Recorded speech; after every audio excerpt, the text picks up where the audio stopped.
now want to address. This meeting is being recorded. Basically, from the last class that we had. So, want to do a quick just revise what we wrote in the last class, the code. Give me a second, let me just share my screen. A very quick refresher. So, if you folks remember, we were working on this STK example where the base idea was that we will write our module on Move, just like how we have done over here. And then we discussed that we kind of have to always think of from whenever we are doing any interaction, it's basically that how can we from the front end then call our smart contract to make changes in the blockchain, right?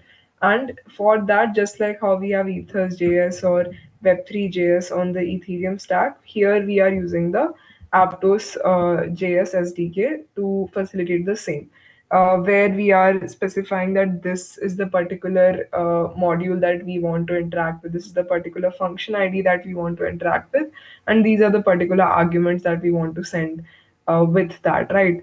And this is basically how we started. This was the counter .move file, which has like some very basic functions around incrementing whatever the counter value is. This is what we were looking at the last time. So based on this, what we were doing is that we were publishing this to our particular counter address. Like basically your account address, you can keep it something else as well, but for our simplicity we kept it as our account address. And then we had this counter.js file, where we had this main aptos package, and then we were setting the faucet, the node urls to the devnet, because that is where we wanted to be. Specified the Aptos coin, like whatever the address would be here, which is always again linked to the STD library that we discussed. And here we have just defined the client, the faucet client, got our very specific account by our private key. Again, whenever you're pushing code like this on GitHub, please hide all of this stuff up.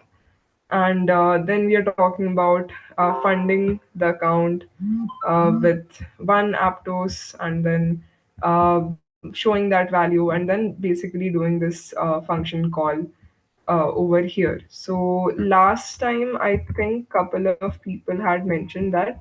Uh, okay, I'm just taking a moment to answer the question in the chat. So yeah, you can get it from Petra. You can, so depends on which particular account you want to get it for, right? So anytime you create a new account using the Aptos CLI, that is like if you would have created in the beginning with us, then that account would have got funded with one Aptos. So whenever you create something like that, you can see a file called .aptos in that particular directory, which will have a config YAML file, which will contain the public key, the private key, the account address, all of that information. This is if you're doing it in the CLI manner. If you're using some external wallets that are phone based or web based or whatever, then you can obviously go there and use the same private key for whatever accounts you already have. So that's not an issue. I hope that answers your question. Okay, so coming back to this particular example, right? So yeah, so we did this logging statements, which was working fine for the account address, account coin, but there were some issues with the this particular client generate transaction, sign transaction stuff. I think I had received someone's TG based on something not working. Let me also take a look. Let me open this up and I will share my screen in a second.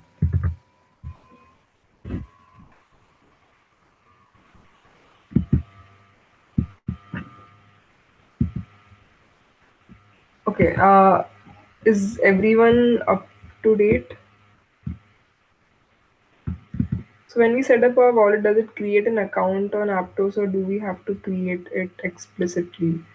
I think, Sashank, the way it works is that um, it is kind of created, but it is not created in the sense that it's not um, like, unless it's a DevNet account where there are funds and all of that in question, uh, it is kind of lazily created. So unless the first transaction happens, it probably does not get stored correctly in the memory.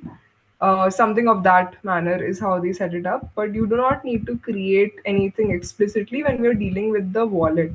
Uh, so whenever you create something, it is there. So what you can do is basically whenever you want to know if something is working fine or not, just use Aptos Explorer as your source of truth, and you can just go there and check. There are certain modules in Aptos, you can say, that get activated after you have certain funds. So in those cases, the behavior might not be according to what you expected it to be, which is why they load your account with one Aptos when you try to create one. And if you have some funds, then a couple of modules get unlocked for you. Otherwise, if you try to search, then you might not get anything, and you might get confused that why is my account not getting detected in the Explorer. But yeah, yep. Exactly. That's the thing I'm talking about. That you will have to probably fund your account with like some faucet funds, and then you would be able to interact. So certain modules don't are not unlocked unless you have a couple of like apt tokens or something in your wallet. Okay, so one second. Some reason it's not showing me anything right now. I think it was Ram. Can you share that transaction that you had sent to me? Because I'm trying to uh, reload this page, but I don't see anything. Okay. This one. Yeah, it's giving me this. I am not sure if this is the same transaction or not, but it's giving me this. So I will say that there are certain problems with the current Aptos Explorer as well. Sometimes it's not able to get these transactions.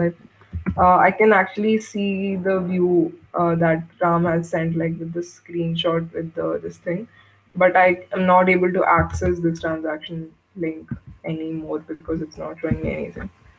Uh, Ram, is it working for you?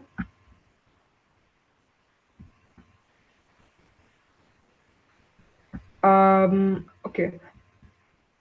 To be honest, I don't see that from that.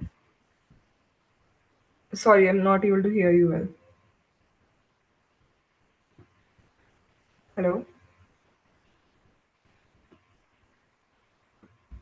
Maybe you can write it in the chat because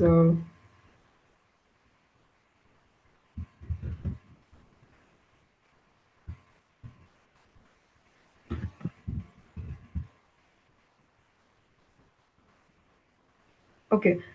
Anyways, so some folks basically reported that this is not working. So I was just going through a couple of the transactions and what is happening here. I'm just gonna show you after going through this what is happening for me. Um, and if this does have some relation.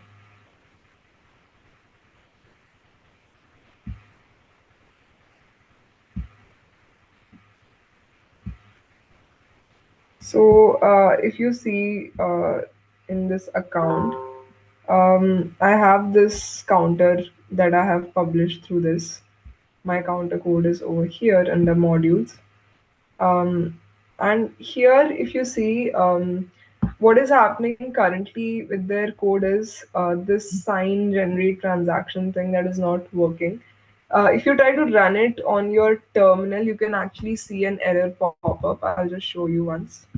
how it looks for me. Yeah, the people who were trying last time can maybe confirm it's if it's the same error or if it's something else. This one. Okay, so this is basically what is happening when I'm trying to run the counter.js file. So we're getting the first output fine, which is the address. We're getting the second as good as well. And then in the generate transaction with the client with dot generate transaction statement, we are getting this particular error um, around which I have uh, tried to understand what is happening here, but I think this is something that is not updated in their docs because their latest example shows this. So this was a working piece of code again a few months ago, but now this code is breaking. So I am just gonna show you a reference from where I was following this, and this is the reference upon which we'll build for today as well. 1 second. Okay, so can you see my screen?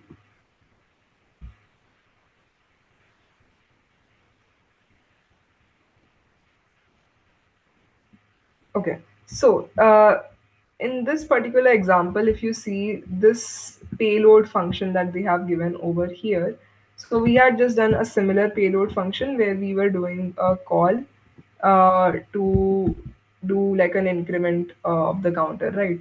So, but here they have just used a standard coin transfer function where they have passed the account address as an argument um, and 717 as an argument. So this is the way that they have done this, and this is again was a working piece of code in some previous version of theirs, but now this standard piece of code is also not working, which uses the standard function. So there is, I think, some change in their JS library or something, which is why this UTF encoding error is coming and it's not getting this generate transaction thing is not working. The error being that it's not able to serialize this entire thing into a UTF encoded string, right? So this is what is happening. But that is not a problem for us. We can continue with our. I have asked the team about this if the JavaScript SDK is up to date or not. But we can still continue from our examples. The next thing that today I want to cover basically two, three things. Number one is working on creating your own. Number one is your own NFT. Number two is your own like token, and then again go through a couple of documentation and what it means. I also want to touch briefly upon this concept of rotating the private key. So that is something that we'll also discuss. So first of all, let us start with a very simple creating the NFT collection. So if you see here, because now we are done with the move tutorials, now the NFT collection and all of these things is going to be pretty easy, like easy breezy for us, right? Because here it's a very simple functions that they have already like defined. Here they have defined this token client and which already has this create collection function. So I also want to show you the reference for how you can look at the API. So give me a second. Let me just show you the SDK reference.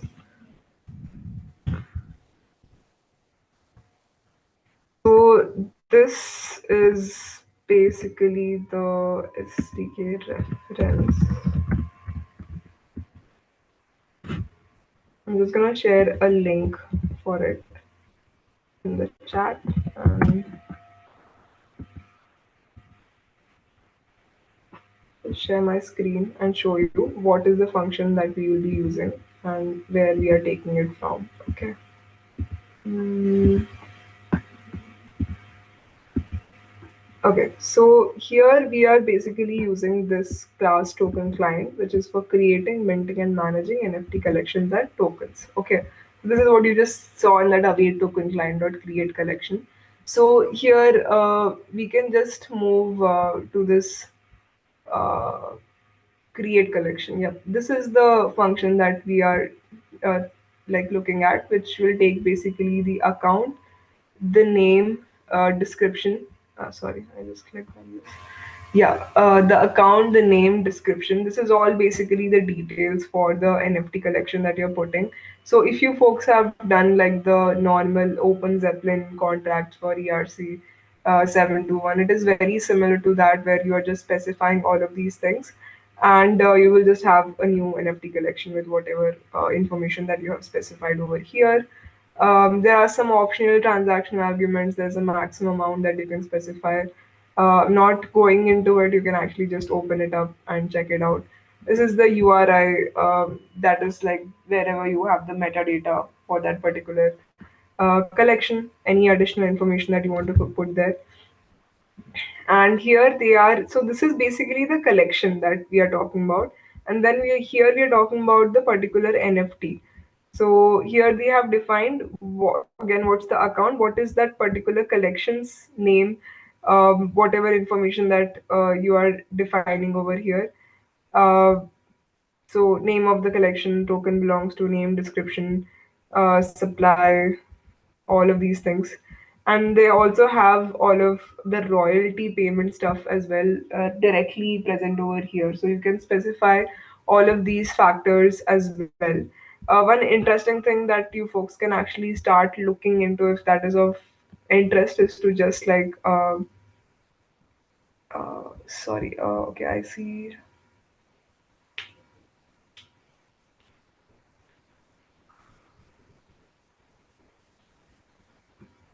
1 second. uh,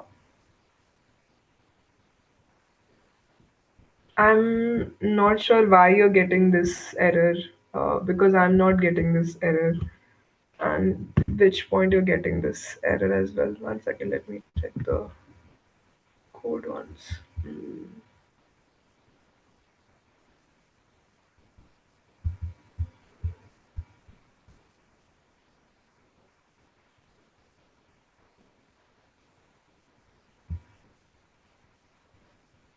I think maybe you have written something differently in your counter.js file. I can share the file with you, because I'm not getting this particular error.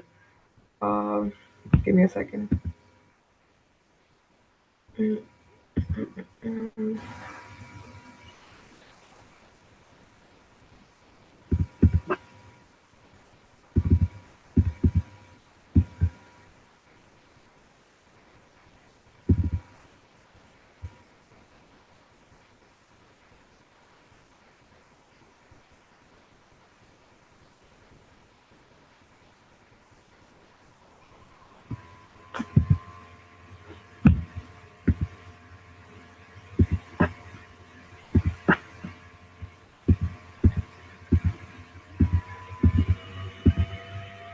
I'm sharing the counter.js file for people. Um, you can use this as a reference. Okay, coming back. What was I talking about? Yeah. So you can put all of these different points, and one good exercise can be to actually go through the current NFT platforms that are live on Aptos and look at their code as well, which would just be these functions being called in the background. Uh, that is like, mostly that would be the case, because they do not need to create a lot of their own contracts, because Aptos, these token standards are defined very, very well. So you can just use this and work with the same stuff, right? Um, we have this mutable config standard as well, where you can specify which fields can be later like changed, modified, and there's some other information here as well. But again, for us, none of these things are important. What is important in all of this is basically just creating the collection, right? So this is exactly what we'll do. We'll modify our current token, sorry, counter.js file, and we'll just add we'll just create this, add this particular line. You can add this line after you define your faucet client in your counter in your counter.js file. You can just add this after your faucet client line. So you have defined your token client here, and then you can actually just go ahead with creating this collection. I'm just giving you some sample information. Sorry, some. Okay, give me a second. Yeah, just sending you. Uh,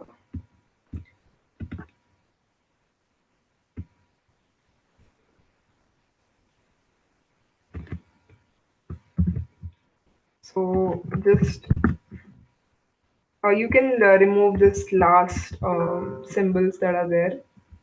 This is just the end of the code snippet.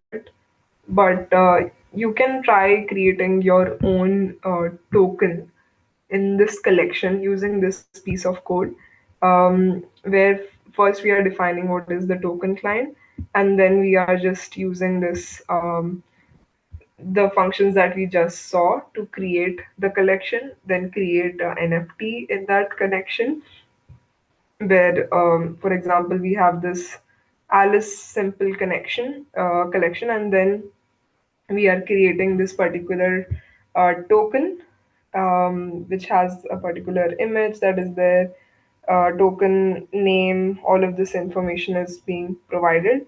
And then we are actually waiting for this transaction to go through. And when it is going through, then we are trying to get the account NFTs. And it will show whatever we're just logging that it should actually assert, and it should be one basically, right? So this is what we are trying to do a check for. So I'll just wait for a couple of minutes for you folks to actually just try out this example. You can name it with whatever you want, the information, but just give it a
perfect.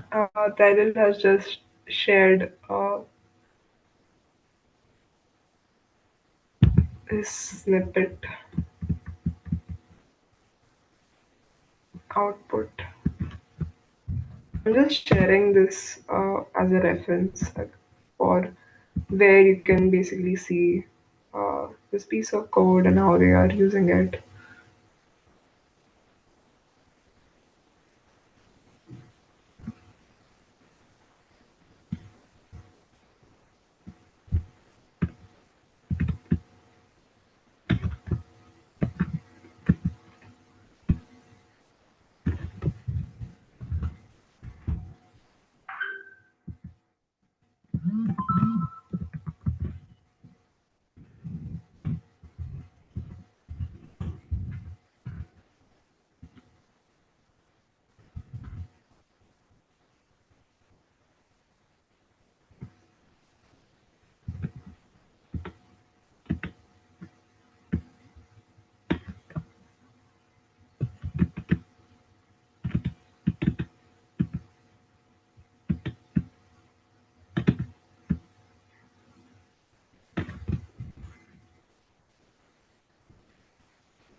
Yeah, just share the reference for this. You can add, like, there are two lines that you can add on this.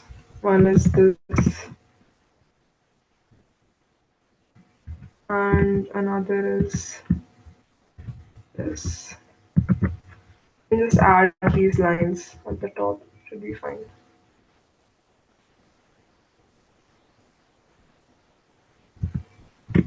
Perfect, perfect. Talil has shared basically the NFT that has popped up on his wallet. If you see in the metadata, you can actually see the image link that we have also provided. And in the meantime, what I would love to show you folks is maybe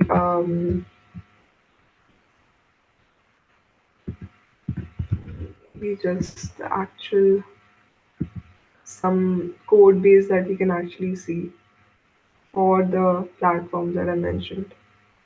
That might be interesting to take a look at. So give me a minute, let me see if I can show that stuff up.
Hey, hi, Sulekha.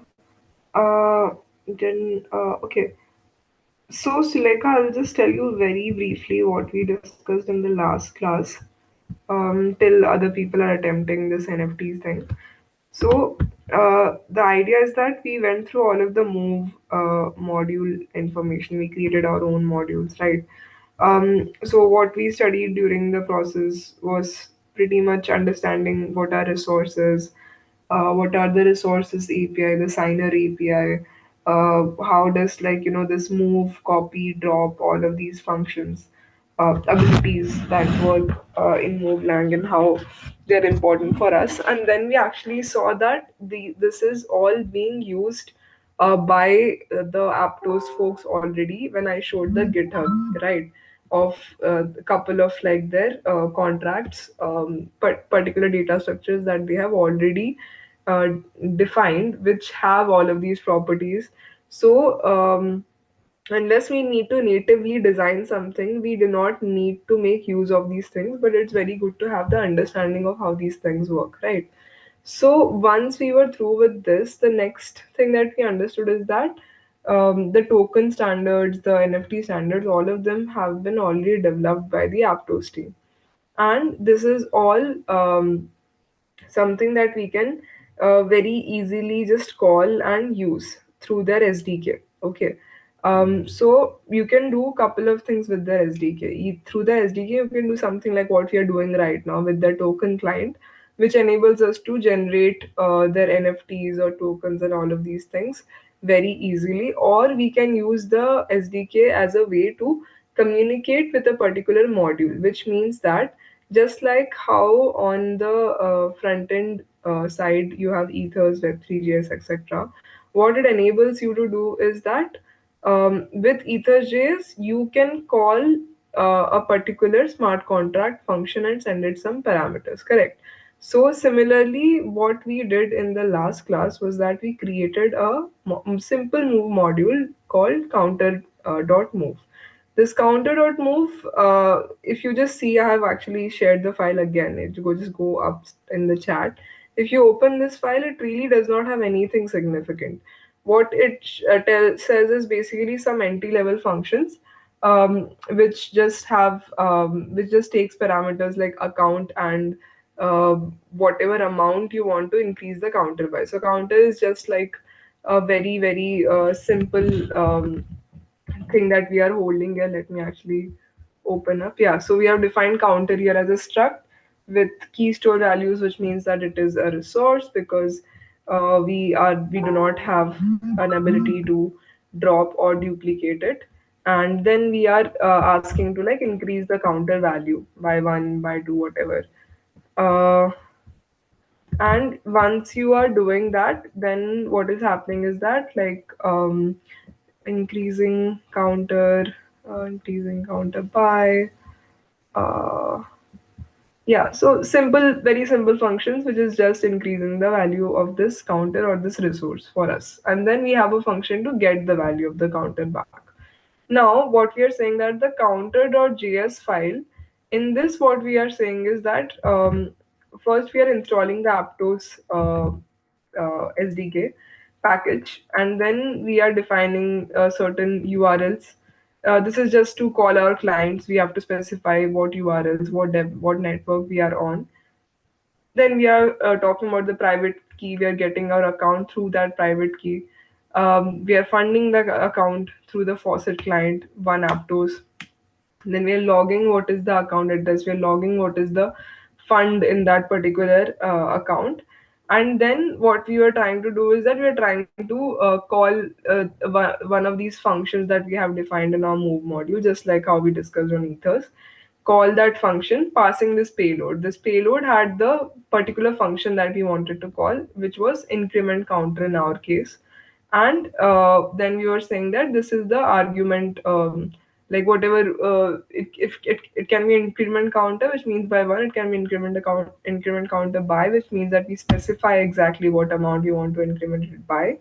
And then we generate that transaction and we sign and submit the transaction, and then we wait for the transaction to actually get done. Okay, so this is more or less the code from the last time. Today what we are doing is that today we are using the token client part of things to basically create a new completely new this thing, uh, NFT collection, and then NFT token under it, which is the code that I have shared here now for today, right?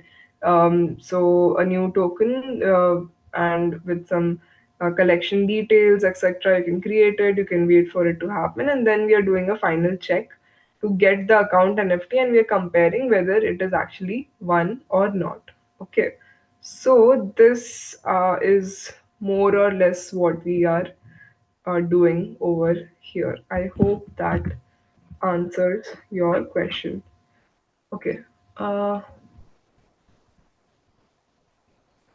can I create multiple collection against one address? I think that should be possible to create multiple collection against one address. Let me. mm,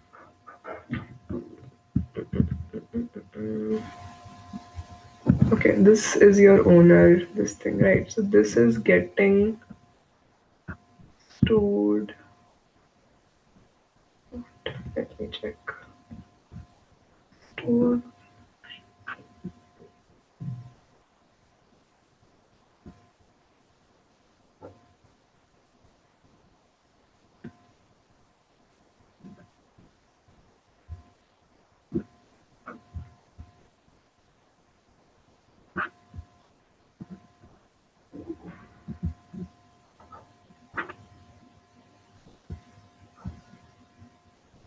I can see here that it's getting stored under the type 0x3 token collections.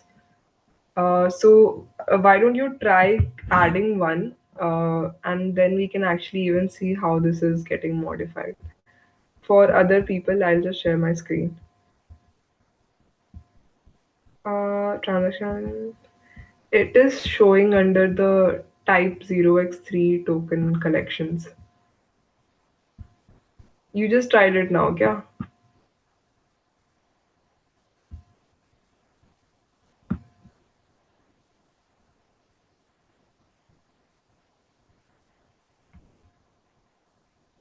Give me a second. Let me actually.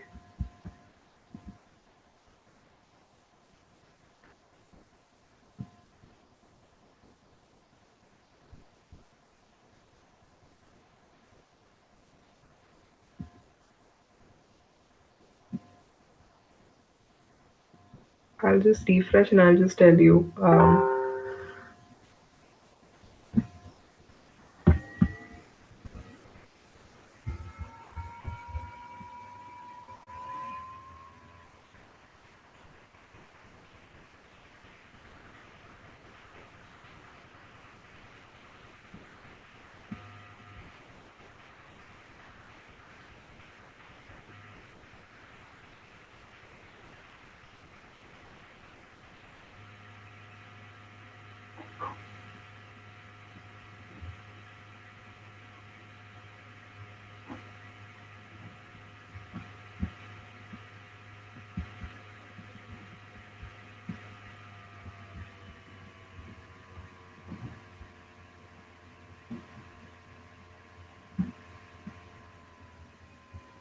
Have you just created the collection but not created a token for it yet?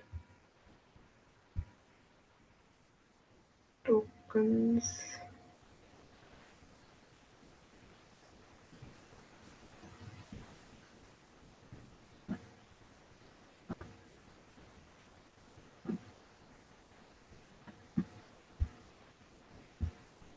How can I see which address the NFT was minted? Like, how can I get my account address from CLI? You can actually get the address from multiple ways. If you see the Aptos Explorer transaction, over there you can see whoever has called the transaction. Uh, for example, just refer this transaction that has been shared above. This NFT link. I'll just copy paste the LL's message. 1 second. In terms of the CLI, you can just whenever you are running this thing, the script that we are running right now, you can just add a line there, account one dot address, because in your case, account one should be the one calling, right? So just show the account one dot address. That should be fine. You can get your account address from CLI as a separate question. If I have to answer, then you can just do an Aptos account over there, and you'll get the information for it. um, but how, if you want to show which address the NFT was minted in terms of the CLI, then you have to basically create a function in your contract and then call the function, which will give you back the address from the CLI. But otherwise, you can't prove that this was the same address that the NFT was minted from unless you know that you have minted it. Okay, cool. I can see Tomiwa has also shared uh, that it's working for him as well. I'll wait for a few more minutes for a couple of more folks to attempt this out, and then we can actually look at the, like, this was basically the normal NFT based sort of a token thing. We can see if there is a fungible, yeah, I can see a fungible asset client. So, fungible asset client, meaning here any sort of normal coins and stuff that we can show. Mm, mm, mm, mm, mm. Actually, this standard is not covering it. Let's try coin client. Yeah, maybe this one. Coin module.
Okay, awesome. So like I see that you are now on the same page with us.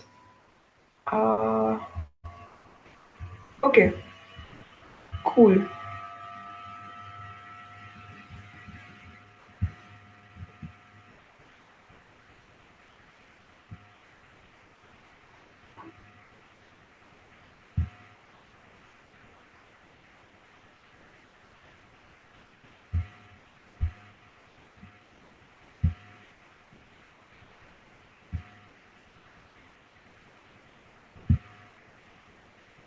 I'll just check Talon's latest. Uh, yeah, Talon on this account, I can just see one collection has been created. Uh, yeah, you can basically set it through the TS SDK link that I just shared. Let me actually just go here and go back to the token client. So here you can basically find a lot of functions that can allow you to change things in whatever way that you want to. Um,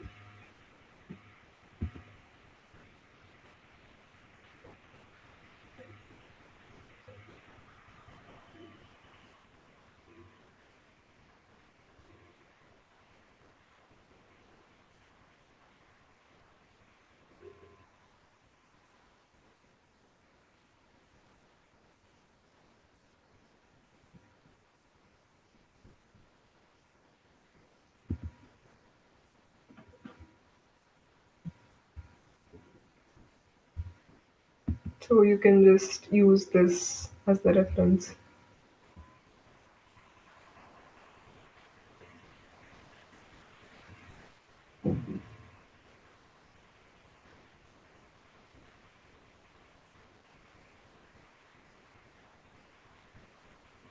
So this is basically the URI for the collection, and this is the URI where you can specify. Uh, I think we have like the image that we saw that came from there. And if your question is like how you can do it for like a lot of tokens at once, or is there a way to just set it? Uh, I'm sure you can basically create some sort of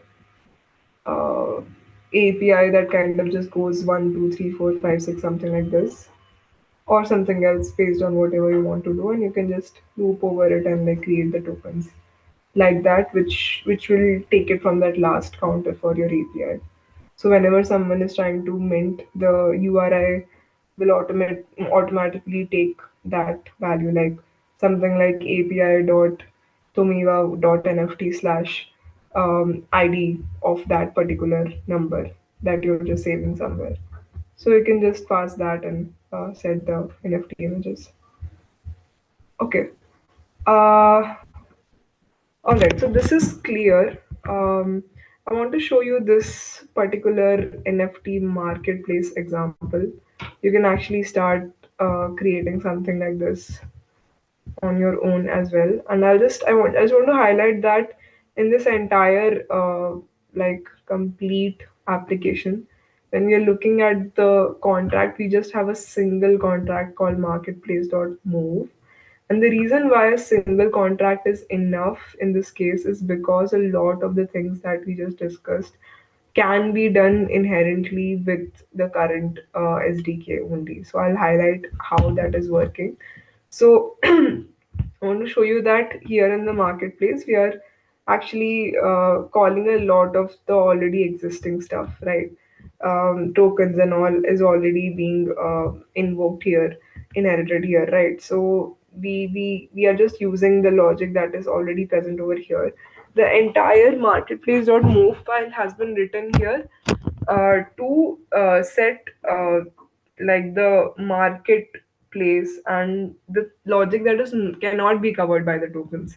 So if you see here, we are just talking about a market ID struct of market over this, which has this information, events that are happening that we want to store, the offers that are being set, right? The bids that are being made.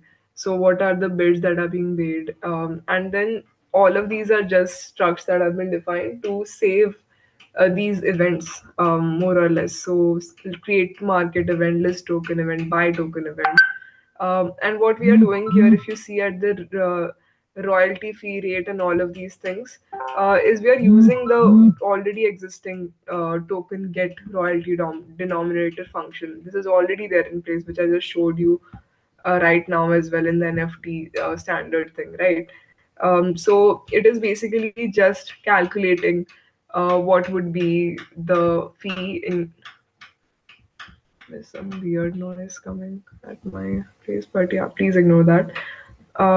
Okay, so what they are just trying to do is just trying to get some, like, some numerator denominator and getting the fee rate for this.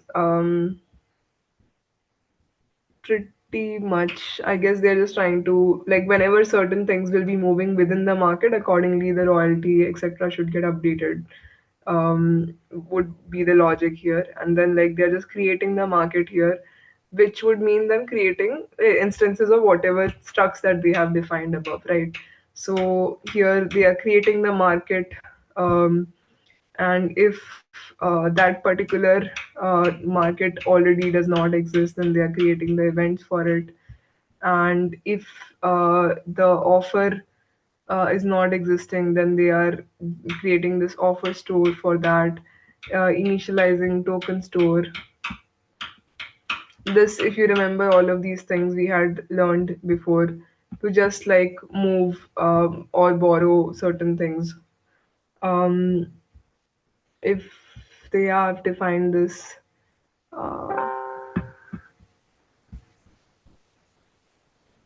mm, list token function.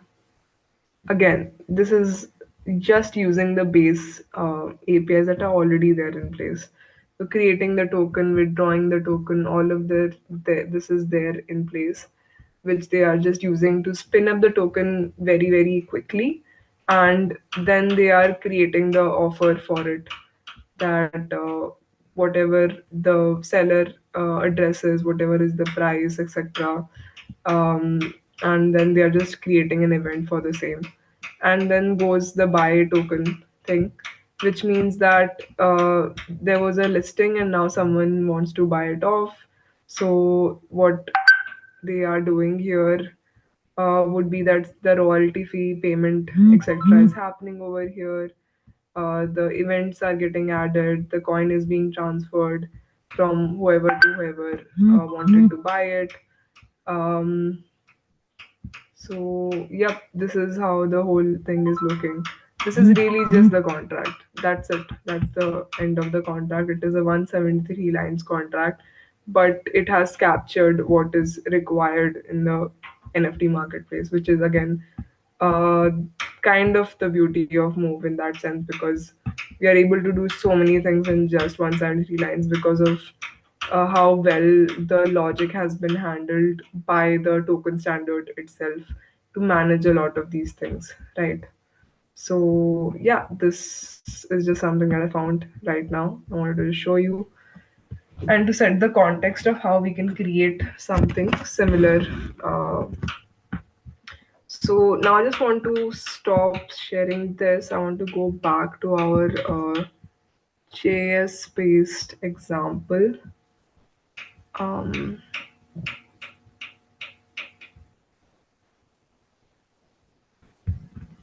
show you a couple of more examples that are here that can be spinned. So I also want to highlight that a couple of these standards have been modified. So the token standard that we are using right now and a coin standard that you will find, these are legacy standards. I will show you how you can actually see that as well. Give me a minute. Let me just share my screen. So if you see currently in the Aptos standards, we are using this token one and this coin one. These have now become legacy standards and have been replaced with this fungible asset and this digital asset standard instead. um, for more simplicity and for making it even more flexible. So yeah, like if you go back to our the example that we saw for the TSSDA, you can actually just search for the fungible asset standard, digital asset standard stuff over there, and you will be able to get all of that information uh, up. So yeah, this is like what we just saw, all of that abstracted through the TS SDK. But now it has been replaced with this digital asset standard, which has modified a couple of things, mostly to enable these flexibility, composability, and all of these aspects, which were not possible. So they have done a comparison with the legacy standard to extend with custom data and functionalities. Transfers are just reference update, direct transferred is allowed without an opt-in. All of these things are there. Soul bound tokens they have added support for as well. So again, if these are things that are inherently as a standard present, that can easily, like, make you can make use of it and spin things quite fast in development. So this fungible asset standard is the one that you can use to basically spin up a new coin, like the fungible token. The one that we just did was for the NFT standards, right? So this can just be for the fungible assets and how you can create something based on this as well. So they have defined the add fungibility function with certain mint functions, all of these things that you can use. So for a reference on how you can do that, give me a second. Let me just share my screen.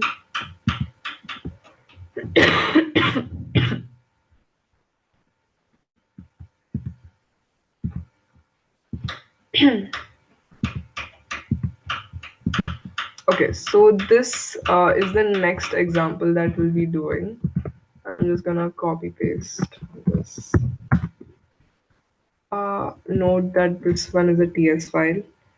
Um,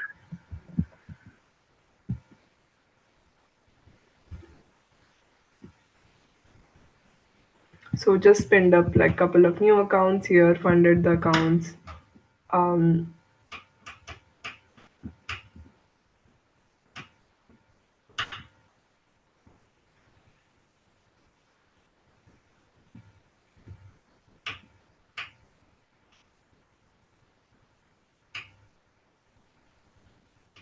and then they are just like minting coins, waiting for the transaction, and then just showing that. So here, if you see, they are publishing this package by reading this particular directory. So you can just actually go to this directory. We are currently in examples, uh, build example. Where are we?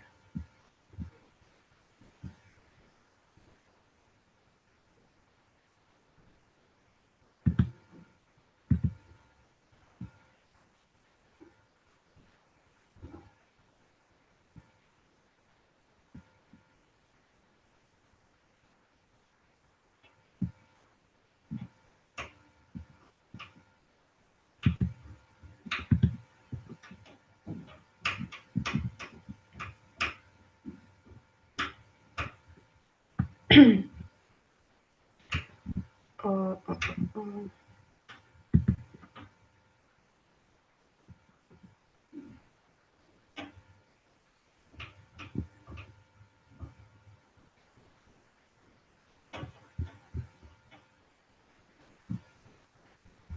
okay, so this is basically the thing that they are mentioning. So how you can basically do this is that this is a fa.coin.move module that you first have to publish.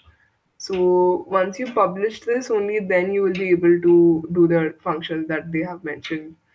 Uh, and how you can do that is by just going to this particular directory. I will I'll share the link for the same. And just like publish this out, this particular uh, file. Let me just get you that file. Give me a second.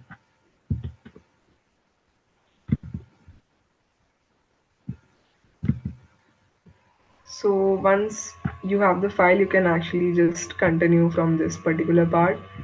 Um, this publish package, you can actually just do a normal publishing from the move file that I'll give you. Um, and then you can try and do the functions that are mentioned here, like getting the metadata address, getting the primary balance, minting the coin, and then trying out these different functions. Give me a second. I'll just share the code with you.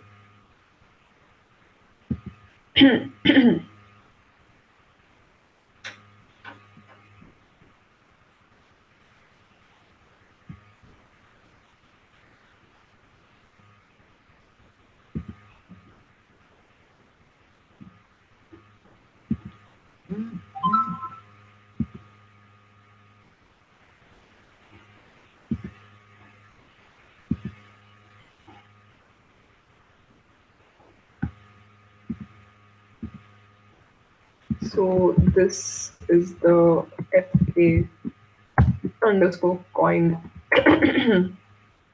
reference.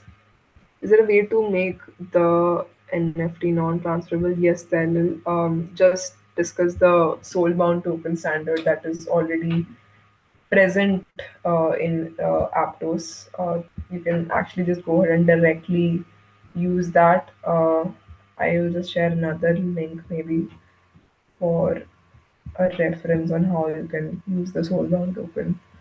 So the mint function that we are calling, there is a function called mint underscore soul underscore bound, which can allow you to mint it in a soul bound manner.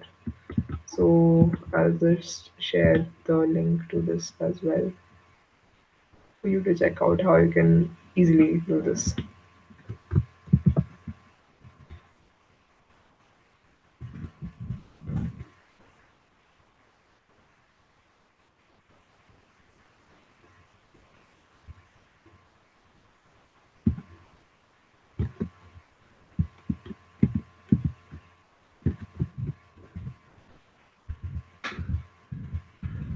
For now, what you folks can do is I have just shared this particular FA coin folder with you, which has its own move.toml and its sources folder. You can basically replace the like in move.toml, if there are any files that basically talk about the address and all, you can replace that with your address. And you can just like deploy this off. And once you just deploy this off in the sense that publish this module with your account address. And once you are done with that, what you can do is take this particular code that we have over here and actually use this to you can use the same counter.js example as well. And you can basically do something like first you have to define your fungible asset client. Just like how we did the token client, we'll do the fungible asset client next. So you'll define your fungible asset client. Then what you'll do is that you can skip all of these things. Yeah, then you can basically try running all of the functions from here. Yeah, maybe you can just try for these two different functions that are there.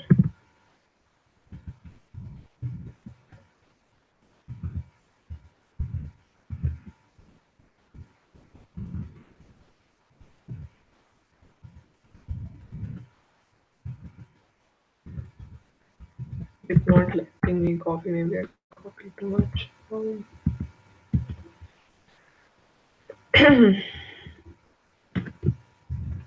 Yeah, you can try these functions. One is basically to get the metadata. Second is the get primary balance. Here they have Charlie as well. In our example, if you see, it will just have Alice and Bob, like two accounts. So, and this also like basically modify the code as well, because this says Alice dot address. We will have account one dot address and account two dot address, something like that. So you can just do like a play here, to get the balance, make some transfer next. Like as you see here, Alice is minting Charlie the 100 coins, and then you can get the balance again and check if this is working fine or not. So this is the new fungible asset uh, standard that we are using in order to do the normal ERC20 token sort of a setup. So I'll just wait for you folks to go to the example for uh, the FA coin and first publish that module and then experiment with the next bit of things.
Hey, hi Tumiwa.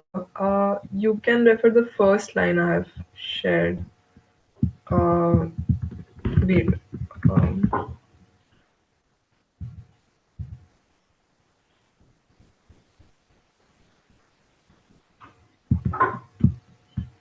okay, my bad. You can just do a Aptos dot fungible asset client. That should work. Aptos dot.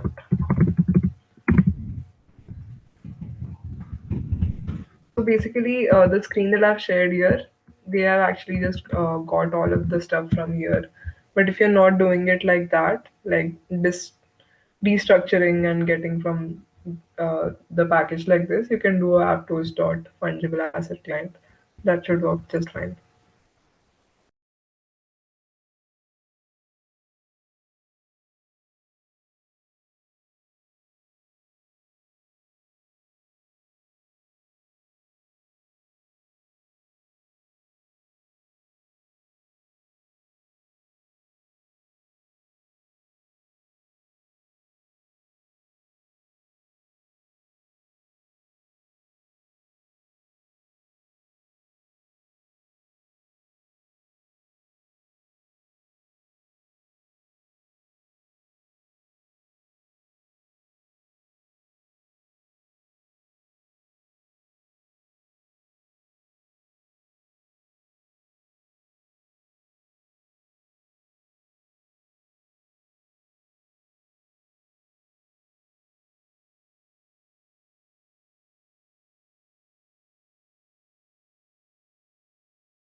Uh, hey Tumio, client.get metadata is not a function.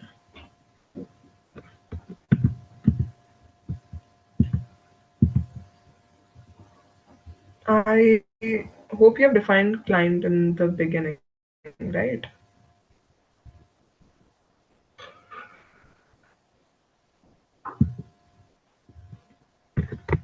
I'm just sharing one more time for reference here.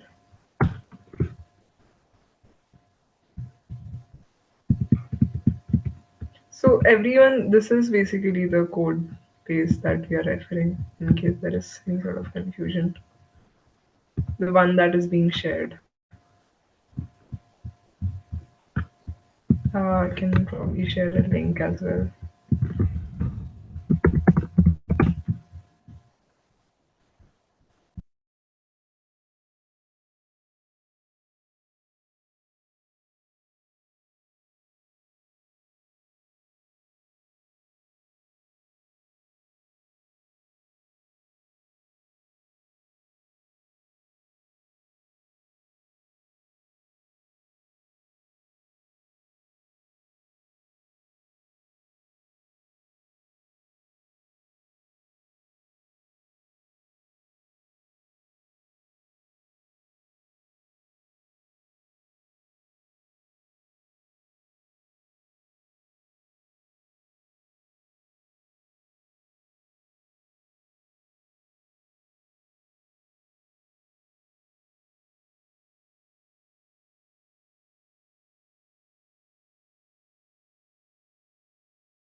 Let me check.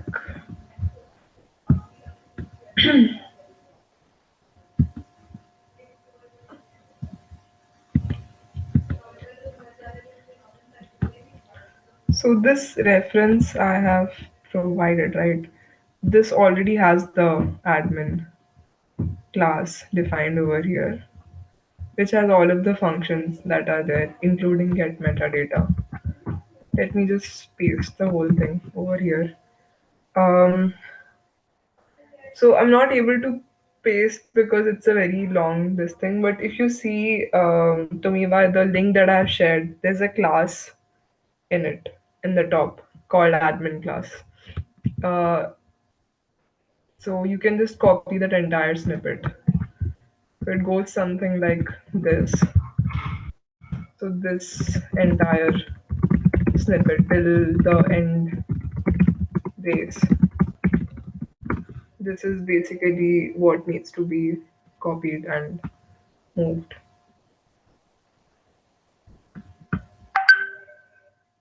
Because if you see, the admin client is not something that has been um, destructed from the Aptos package in the first line. Instead, we are the ones who have defined it over here.